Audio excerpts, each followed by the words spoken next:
कैसे मिलेगा? ई टोकन के माध्यम से ना, मतलब आपको आपके आधार कार्ड से आपकी खेती पूरी लिंक हो गई है।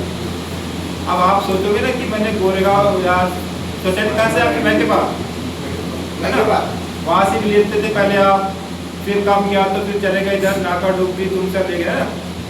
अब वैसा नहीं होगा, आपके आधार कार्ड से पूरा लिंक हो गया, वो आपको लिमिटेड ही खाद मिलेगा। देखो शासन कोई चीज़ को वहाँ पर ज़्यादा पड़ेगा, और सबसे अच्छा ये है कि आप शुरुआत करिए यहाँ के 1 एकड़ से। हर किसान जो है उसको अपने घर में खाने के लिए 1 एकड़ का अनाज लग जाता है। अक्सर 1 एकड़ की फसल वो धान खा लेता है। हमारा मुख्य भोजन क्या है? चावल। भाई वही हम रासायनिक और दूषित खाएंगे तो हमारे शरीर का क्या होगा? उसको ज़्यादा खा रहे हैं अपन तो, इसी में हम लोग जमाने भर के फर्टिलाइजर डाल रहे हैं, रसायन डाल रहे हैं ना, डाल रहे हैं ना। रबी की धान कौन को लगाया आप? रबी के धान को सब लगाया। इस बार दिक्कत गई ना, रबी की परहेज पड़ जाएगा, कई प्रकार की दवाई डाले, फिर भी वहाँ पे तनाजुलक क्षमता उनकी बढ़ गई है। अब इस दवाई से वो कंट्रोल नहीं होगा। अभी किसान क्या कर रहा है? कोराजन धान में डाल रहा है कोराजन, सबसे हाई पॉइजन है ना वो। पहले उन लोग उसको क्या करते थे?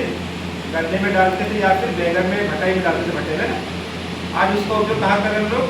धान में कर रहे हैं। अब बताइए उसका रेसिपी कितना जाएगा? अमेरिका में तो मैंने ही कर दिया पूरा अमेरिका। तो अपनी फसल उसको मात्र 30% मतलब 30% इसका उपयोग करती है। बाकी जो 30% कहा जाता है वायुमंडल में उड़ जाता है। बाकी जो बचत रहता है कहा जाता है वो पानी के अंदर। जब पानी के अंदर जाएगा वो, ये जमीन होगी मान लो आपकी, तो यहाँ नीचे गया, हम पानी कहाँ का पी रहे हैं हम लोग? अंडरग्राउंड पानी पी रहे हैं ना जमीन के अंदर का, वही रिसाइकल होकर हम लोग वही पानी फिर पी रहे हैं। तो कहीं ना कहीं रिसर्च हुआ है, मेडिकल साइंस से रिसर्च किया ऐसा है ना कि जो हम पानी पी रहे हैं उसका भी परिणाम बहुत ज़्यादा जा रहा है। तो शासन ये सब देखते हुए आज से 5 साल बाद बहुत सारी चीज़ें बेल हो जाएगी, दवाई है ना, हमको फिर इस ओर जाना पड़ेगा।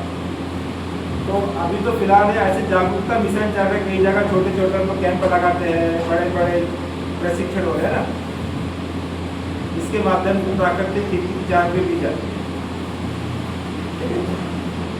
अब खाद बन गया आपका। अब एक सबसे अच्छा तरीका बता रहा हूँ जब अपनी खेती को आप उपजाऊ बना सकते हो। हरी खाद का नाम सुने किसी ने? हरी खाद, सन डेजा, सन और डेजा है ना। वो सन और डेटा है, डेटा आप लोग परा लगाते हो ना, कचरा पालते हो कितने अपने आप? कचरा पालते ना, उसको बोलते हैं सावा बोलते हैं ना। बहुत सारा कचरा खेती हो जाता है, उसको फिर परा लगाने से पहले लोग उसकी क्या जुताई करते हैं, तो उसको 4 दिन वहाँ पे सड़ जाता है, फिर उसकी जुताई करके वहाँ परा लगाते हैं। ठीक है, इससे अच्छा ऑप्शन बता रहा हूँ आपको, वहाँ पे सन ढेचा बोलिए, सन या ढेचा, सोन खाद जो बोलते हैं भारत में ना, 1 एकड़ बोलते हैं हम लोग वहाँ पे 10 किलो की, उसका रेट है कम से कम 100 रुपये किलो। ठीक, अभी मई के महीने के लास्ट में आप उसको बो के रख दीजिए खेत में, जैसे पहला पानी आता है वहाँ पे उग जाएगा, और वो 40 से 45 दिन में आपका वो इतना घुटने के बराबर हाइट में आ जाता है। उस बीच को उसको फिर आप खेत में दबा सकते हो। उससे क्या होता है, आपने DAP की गोली पढ़े हो किसी ने? क्या लिखा रहता है उसमें? एन 2 डॉट रहते हैं, की रहता है, फिर 2 डॉट और के, NPK है ना। वो हमारी फसल के लिए क्या होता है? प्राथमिक पोषक तत्व होते हैं, उसकी सबसे ज़्यादा आवश्यकता पड़ती है।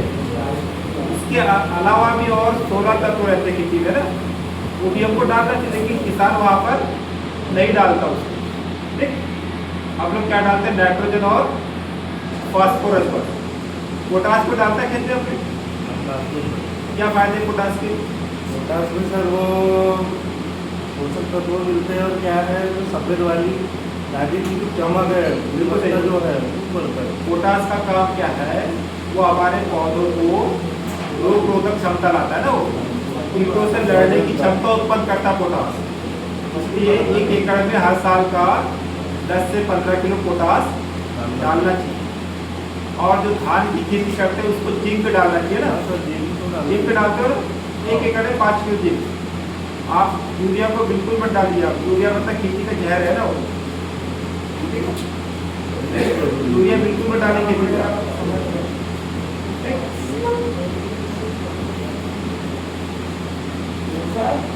गेटवे की बात आई थी जो गेटवे बोलते हैं हम लोग, है ना।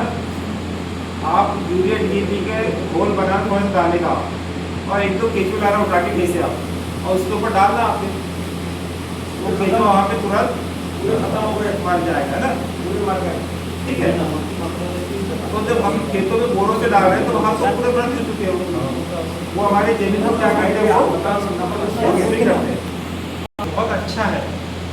और एक दिन का वहाँ पे घूमना प्रशिक्षण लेके आना, वहाँ पूरा देशी गाय आधारित ही है पूरा, आपको बताएंगे कि जैविक प्राकृतिक खेती कैसे की जाती है और हम गोबर से क्या क्या बना सकते हैं। ठीक है, एक सुभाष पालेकर जी का भी नाम सुनोगे आपने,